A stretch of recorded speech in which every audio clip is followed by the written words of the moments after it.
mana yang benar, semua benar. Mana yang dipakai, semua bisa dipakai. Jadi tergantung kita kasus yang kita hadapi apa. Ada 2 grafik yang beredar ya, ada yang dari NCHS, ada yang dari WHO. Kalau yang dari NCHS itu sampel yang dibuat itu lebih banyak ras Kaukasian, jadi targetnya lebih tinggi. Kalau yang dari WHO ini orang Asia sampelnya masuk. Jadi grafik-grafik yang dibuat ini berdasarkan penelitian ribuan orang loh dari seluruh dunia. Jadi sampai dibuat grafik tentang normal antara min 2 plus 2 SD ini berdasarkan populasi di dunia. Jadi ini bisa jadi acuan.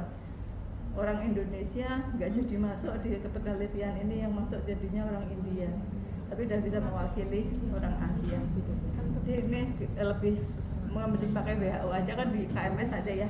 Di mana? Di buku KIA ini ada pakai ini.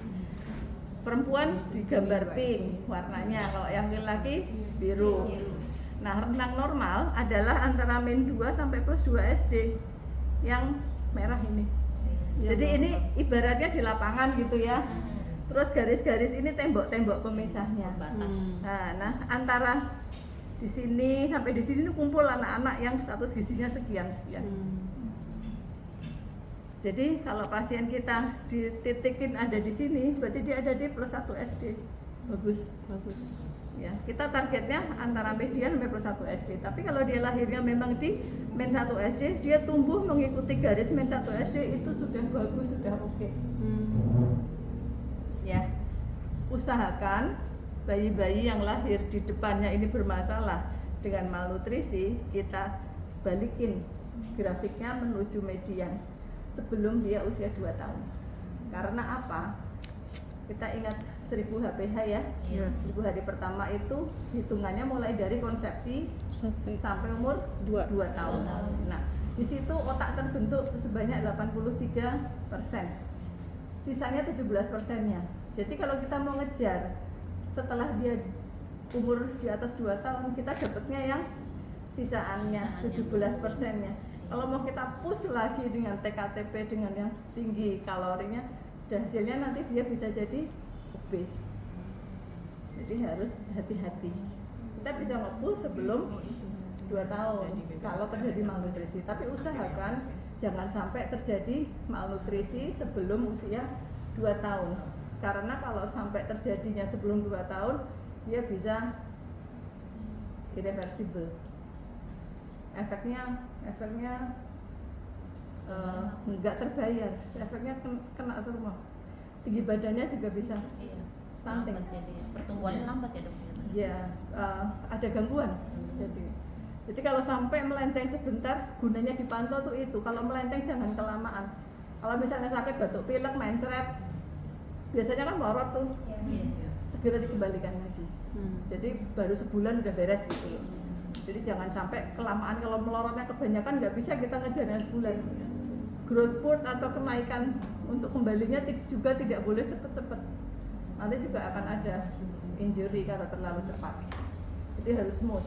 Kalau melorotnya sudah sampai min 3 SD di sini, terus kembali ke median dalam waktu 2 bulan ya nggak boleh. Paling nggak 6 bulan. Sampai sini ada yang mau tanya? 2 panjang badan, 3 lingkar kepala. 3 ini harus ada minimal sebulan sekali, diplotkan ke garis ini. Dan kalau bayinya absen nggak mau datang ke posyandu atau puskesmas lebih dari sebulan, jangan ditarik langsung.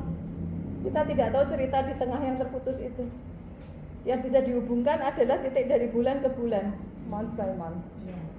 Kalau dia hilang 4 bulan nggak kontrol, terus baru datang bulan ke-5, terus di titik di sini nggak boleh bulan yang 5 bulan sebelumnya ditarik lurus, nggak boleh. Biarin Jadi aja berarti. iya, Sama dengan grafik KMS juga ya dok? sama. Ini KMS. Tinggi badan, panjang badan menurut umur, dan yang ini berat badan menurut panjang badan. Kenapa ada 3? Ini ada maksudnya. Parameter dari 3 ukuran yang paling sensitif terhadap perubahan kesehatan bayi adalah berat badan. Kenapa? Kalau dia mencret, muntah, batuk pilek, dia gampang banget flat atau loss. Kalau tinggi badan tidak, dia tetap aja naik tapi lambat. Jadi tidak bisa kita jadikan ukuran untuk status kesehatan saat itu. Tapi kita bisa pakai dia untuk menilai status kesehatan secara dalam jangka lama. Makanya stunting pakainya ukuran PB per.